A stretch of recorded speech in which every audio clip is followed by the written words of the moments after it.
vida no carro elétrico. Agora, sobre carro elétrico, sobre carro híbrido, eu quero que você acompanhe comigo esse VT e depois a gente aprofunda no assunto. Vamos lá. Por muitos anos, a humanidade se viu surpresa com o petróleo como fonte de energia e suas possibilidades de produzir combustíveis, e a gasolina é um exemplo disso. Até hoje, o petróleo é a forma de combustível mais utilizada no planeta. Entretanto, essa fonte de energia tem seus pontos fracos. Por ter origem fóssil, o petróleo é limitado e extremamente poluente, afetando os mares e o ar quando seus gases são emitidos. Tendo uma maior consciência sobre o meio ambiente, muitos buscam formas de poluir menos o planeta Terra. Uma saída são os carros elétricos, que usam eletricidade armazenada na bateria para alimentar o motor, também elétrico. Há também os carros híbridos, que funcionam tanto com combustíveis quanto com eletricidade. O Papo Reto de hoje mostra como estes carros estão evoluindo e como contribuem na melhora do meio ambiente. Acompanhe! Muito bem, olha, a gente vai conversar sobre esse assunto, é um assunto que interessa a todos nós, a economia, o meio ambiente. E eu recebo aqui na Rede Vida de televisão, Davi Bertoncello, que é diretor de infraestrutura da ABVE, Associação Brasileira do Veículo Elétrico. Sócio-diretor da Tupinambá Energia, startup de mobilidade urbana, também diretor de infraestrutura, como eu disse, diretor de estrutura da Associação Brasileira do Veículo Elétrico. Seja bem-vindo, Davi, muito obrigado de estar conosco aqui na Rede Vida. Muito obrigado. Olá, obrigado, padre. Eu que agradeço aqui o espaço dedicado à mobilidade elétrica.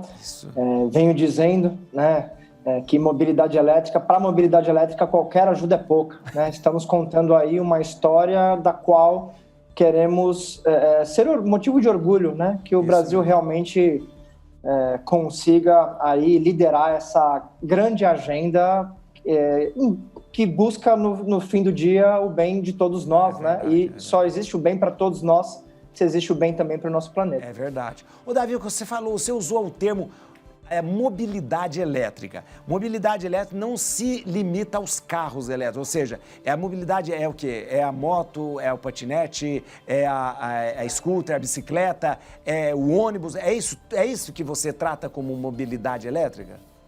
Exatamente, padre. A gente tem aí, por mobilidade elétrica, né, desde daqueles dos patinetes, das bicicletas, que são chamados de levíssimos, sim, até também os carros, né, os automóveis utilitários e também, claro, os próprios ônibus, caminhões, e é a junção aí de todos esses tipos de veículos que forma hoje o que a gente conhece por mobilidade elétrica, né? Como você está nesse meio, você além de entusiasta, você também, eu acho que é uma das pessoas mais abalizadas para poder falar sobre isso. Você acha que a questão da eletrificação do carro elétrico, da mobilidade elétrica, é um caminho sem volta? Ou seja, esse é o caminho que vai ser mesmo? Olha, padre, é um caminho sem volta, né? Seja porque o Brasil é um signatário do Acordo de Paris de 2016, sim, acordo pelo qual o Brasil se coloca na posição de também, né, mitigar o gás carbônico. E, claro, não existe uma outra alternativa melhor senão cortar, né, esse mal pela raiz. E quando a gente fala da questão dos carros, da mobilidade em si, isso sozinho representa no mundo mais de 25% de toda essa emissão. Então, não existe outra alternativa senão mitigar gás carbônico também, né, com as frotas, tá? Sim. Então são esses, desde os carros de passeio até as motos, imagina que todos esses veículos juntos podem, né, agora, nesses próximos 10 anos, que a gente vem, né, essa década de 2020, tem sido, em especial, né, uma década muito favorável para a eletrificação, também, claro, em função não só dessa agenda de sustentabilidade, mas também, claro, até pela própria subida, os preços, né, de petróleo que a gente bem conhece. Ô, Davi, na verdade, aqui no Brasil, eu, pelo menos pessoalmente, eu vejo pouco carro elétrico, mas vejo muito carro híbrido. Já agora vejo muito carro híbrido.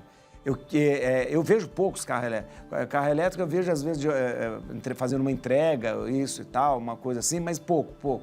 E olha que a gente está aqui em São Paulo, né? Maior cidade da América Latina. Agora, eu pergunto para você, o carro híbrido é uma transição para o elétrico? Aliás, antes, qual que é a diferença aí do híbrido, do elétrico? Qual é a vantagem de uma, desvantagem de outra? Como é que funciona isso, Davi? Legal, vamos explicar para todo o público entender definitivamente. Isso. O carro elétrico é aquele que ele só consegue, né, se movimentar a partir do uso da energia, tá? Então, ele é um 100% elétrico, tá? E você tem também, como você mesmo anunciou, o carro híbrido. O carro híbrido é aquele que aceita duas tecnologias para reabastecimento. Normalmente, hoje em dia, está associado a aceitar, né, a gasolina ou o etanol, no caso brasileiro, junto com a bateria, né, que aceita também o elétrico.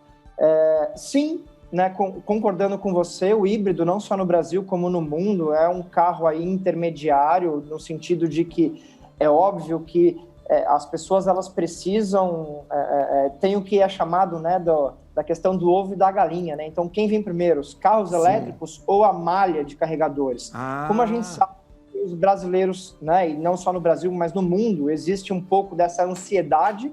Então, os híbridos, eles vêm exatamente para incorporar essa fatia de mercado. Eles dão a garantia e tranquilidade de que a pessoa vai conseguir parar num posto e reabastecer, mas normalmente a primeira escolha desse tipo de motorista né, por colocar eletricidade no seu carro. Acontece que, por ser um carro híbrido, ele tem o que eu diria, ele tem uma bateria menor e um tanque também menor, né? Para ele conseguir sempre converter de um para o outro, dependendo aí da ocasião. Mas,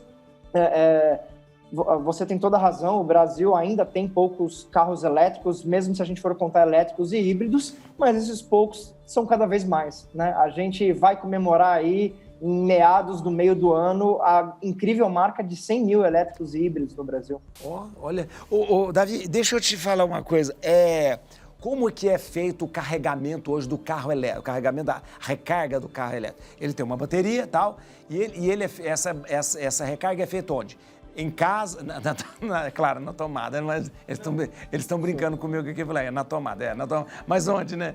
Não, mas em casa, há um posto, ou então existe, e eu pergunto, o carregador, ele precisa, a tomada precisa ser diferente, o que precisa, de repente, de adaptação para que uma pessoa tenha um carro elétrico e tenha tranquilidade de recarregá-lo? Vamos lá, estou aqui para ajudar todos a entender, né? Acho que o carro elétrico ele precisa ser desmistificado, tá? A gente hoje, claro, passa aí, estamos na era da pós-verdade, com bastante né, fake news associada a todos os temas, então já ouvi, por exemplo, absurdos do carro elétrico, como o carro pode dar choque. Não tem nenhuma chance de dar choque. Mas respondendo a sua questão, que talvez seja a principal sobre como isso acontece, imagina que, em geral, é como carregar o seu celular. Sim. Eu digo isso porque normalmente você vai fazer isso na sua casa e possivelmente enquanto você estiver dormindo. Você vai dormir, deixa lá o celular carregando e ele fica o período que for, né, preciso ali. O carro elétrico, ele em geral é carregado primeiro na sua casa, então existe uma pequena adaptação. Normalmente os carros já vêm ali com um carregador, mas esse carregador é um carregador que em uma tomada 220 está associado a um carregamento de 30 horas, 40 horas. Então, claro que, por mais que tenha essa facilidade, é habitual que na sua casa você faça ali uma pequena adaptação para colocar um carregador, aí sim já um carregador de parede, que tem uma potência que vai de 7,4 a 22 kW, nada mais complicado do que um chuveiro, e esse carregador ele, em geral, consegue carregar 100% de um carro desses a partir de 2 horas. 2 horas. Interessante não. Mas é muito bom isso, você trazer. Eu tenho um monte de perguntas ainda para fazer. Eu vou te pedir licença bem rapidinho, eu vou falar com a Kelly e volto, mas tem mais perguntas para fazer sobre carro. Olha, se você quiser saber tudo sobre carro elétrico, vamos lá. fica com a gente aqui. Estou conversando aqui, ó, com o presidente, aliás, diretor de infraestrutura da ABVE, Associação Brasileira do Veículo Elétrico, Davi Bertoncello. Davi, a gente estava falando, você falou da gente carregar num carregamento normal, numa tomada normal, 30 horas e tal, mas se você tem um carregador rápido ali, né, você carrega ali em 2 horas, E eu queria saber de você, a questão de autonomia. Eu carrego o carro, ele vai andar quanto, né? E já... Ele tá aí, não? Ele mutou o microfone sem querer. Ele mutou? Ele mutou. Será que ele... Ô, Davi! Desmuta seu microfone. Pode falar. Desmuta seu microfone. Seu microfone tá mutado. Ele tá escutando, eu tô falando. Né? Seu microfone tá mutado. Tá no mudo. Será que ele voltou? Ele tá ou é nós que mutamos aqui? Não, né? Não foi não, nós que mutamos. Mas a pergunta que eu vou falar para ele, depois eu já vou... desmutou o telefone, não, o microfone. Tá mutado. Eu não preciso gritar também, né, gente? Para que eu grito? Ele tá escutando lá. Eu quero saber dele a questão da autonomia dessa bateria e quanto tempo eu vou andar com essa bateria na cidade ou numa rodovia. Ele tá lá? Ele só tá te ouvindo, mas Você tá... Nós estamos com um problema com o seu microfone ou então com o nosso áudio, porque o seu áudio não está chegando aqui pra gente, viu, Davi? O seu áudio não está chegando aqui pra gente. Eu não sei se tem, se é o problema nosso aqui, se o áudio dele não está chegando aqui pra gente. Aí, chegou. Davi, agora chegou. Davi, chegou. Aí, ó. Bom, ótimo, pessoal. Aí, Davi, olha aí que beleza. Desculpa, viu? Peço perdão a você. Desculpa mesmo, tá certo? Davi, mas eu não sei se você escutou a minha pergunta, eu tinha falado assim, você falou, explicou de uma forma tão clara como é que se carrega uma bateria de um carro elétrico, né, e é interessante, mas eu queria saber a questão da autonomia, você tem quanto tempo para andar com esse carro? E aí eu já emendo a uma outra pergunta, e se eu tenho uma autonomia limitada, eu ainda tenho limitado também os postos ou lugares para que eu possa recarregar. É um problema isso ainda para o carro elétrico?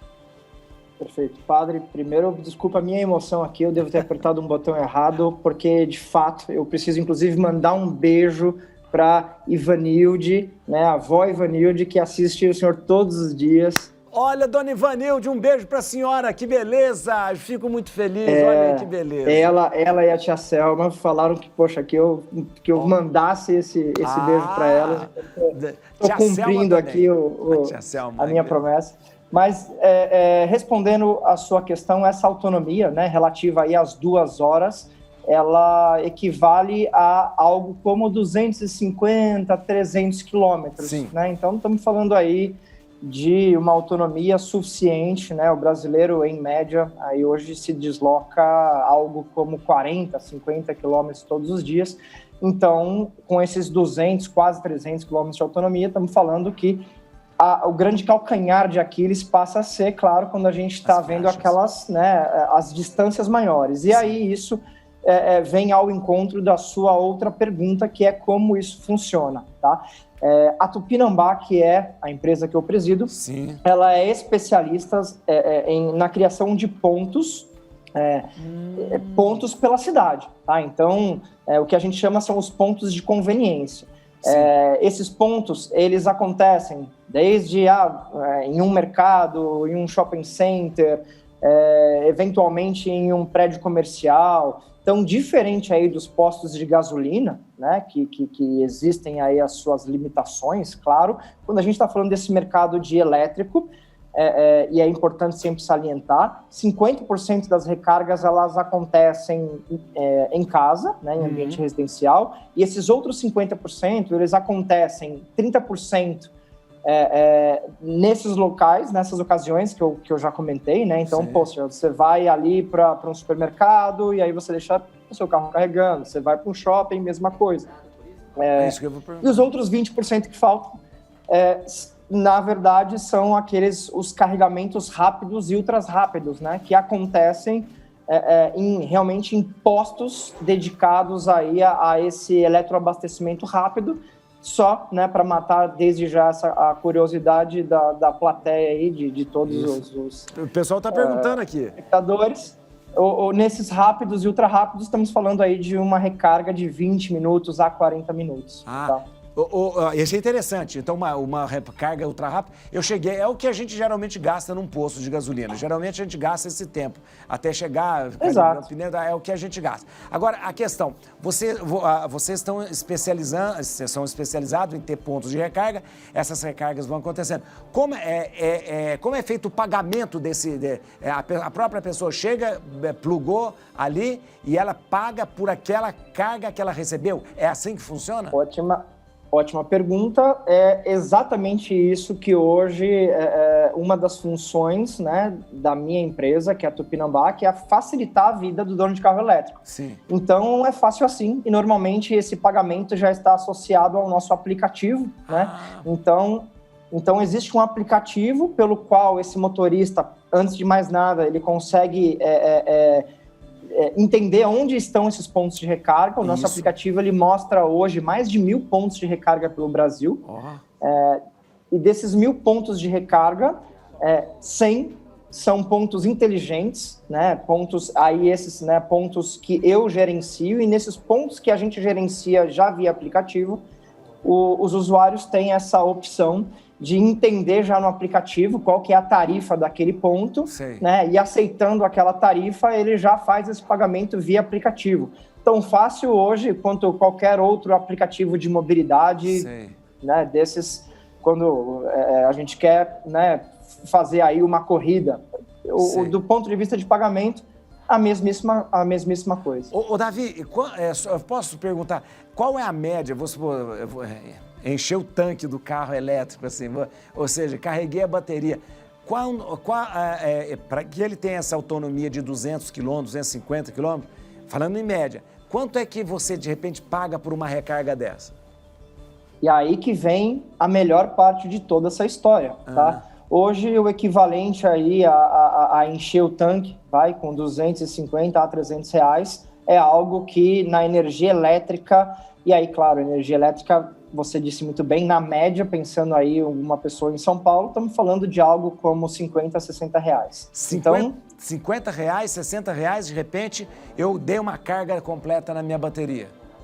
Perfeito. Você sai ali com a sua bateria supercarregada, e essa é a grande conta, né, a ser feita hoje por alguém interessado em ter um carro elétrico.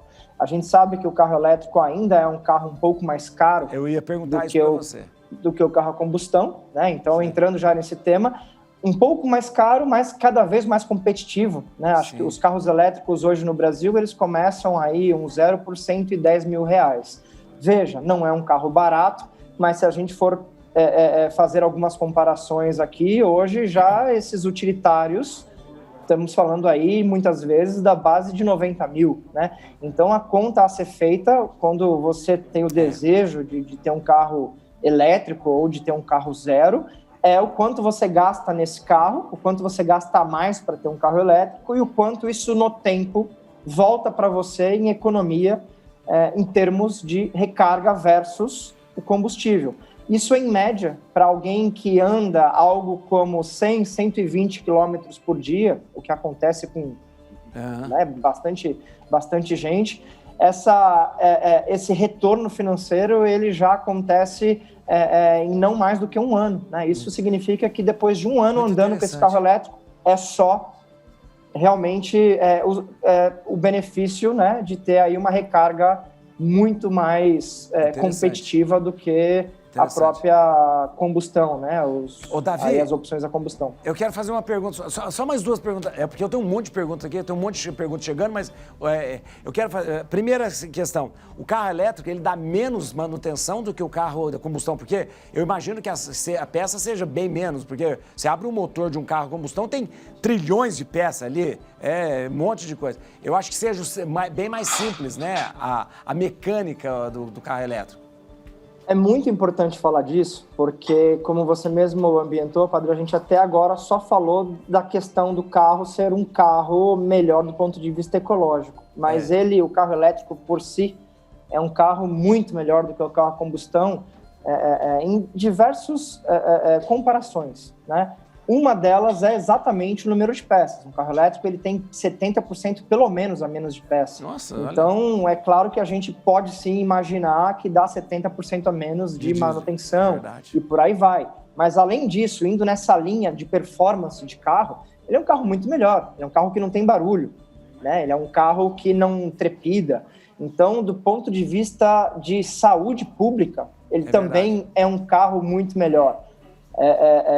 E do ponto de vista até de motorização, de performance, tá? Então, por todas essas razões, acho que retomo aquela sua primeira pergunta de se esse é um caminho sem volta. Sim, esse é um caminho sem volta. Só para a última pergunta, que é uma curiosidade minha, que não é tão relevante, mas eu fiquei pensando. Vocês têm pontos de abastecimento e tal. A questão da padronização da tomada. É uma tomada só? Se eu chegar com um carro elétrico e não entrou a tomada, eu tenho que ter adaptador. Então, isso é verdade. E ó, o pessoal perguntando aqui. E nos pontos que vocês estão, que vocês apresentam, o carregamento é só para o carro elétrico ou para patinete, para bicicleta? Pode ser qualquer tipo de carregamento? São duas perguntas que eu fiz. Primeiro, ótimas perguntas, todas elas acho que compõem aí grande parte das dúvidas de todo o público, tá? Em geral, a questão da tomada, a gente já viu o Brasil discutindo tomada, né? E no nosso caso é meio parecido, existem pelo menos aí 3 tipos de tomada, mas inclusive igual nas nossas tomadas, né? Sempre tem ali alguém que se destaca, no caso, o que a gente chama de tomada tipo 2. Então, diria que hoje no Brasil 80% dos carros elétricos vem com essa tomada, que é a tomada do tipo 2, mas como na nossa tomada normal, né? Não é um grande problema. Quem hoje não tem os carros que não atuam com a tomada do tipo 2 já estão acostumados aí a sair com seus adaptadores, porque nas ruas é muito mais comum que a gente tenha esse tipo de tomada. Eu tô vendo com tomada tipo 2 aqui, se eu acho. Essa tomada tipo 2 aqui, que tem um monte de buraco, né? Tem um monte de buraquinho, né? Acho que... aí elas são parecidas, mas de fato existe algumas pequenas diferenças, né? Exatamente no bocal. No bocal. Tá? Mas esse não é um grande problema, de novo. É como qualquer tomada, é tão complicado ou não como igual a gente faz nas nossas tomadas de casa hoje, né? Vai lá, coloca um adaptador e está resolvido. E a questão, agora para terminar mesmo, eu estou alugando muito você, desculpa, os pontos especificamente de vocês, que é de carregamento de carro elétrico, eles estão disponíveis para outro tipo de mobilidade elétrica também, como disse, moto, patinete, ou é só para carro?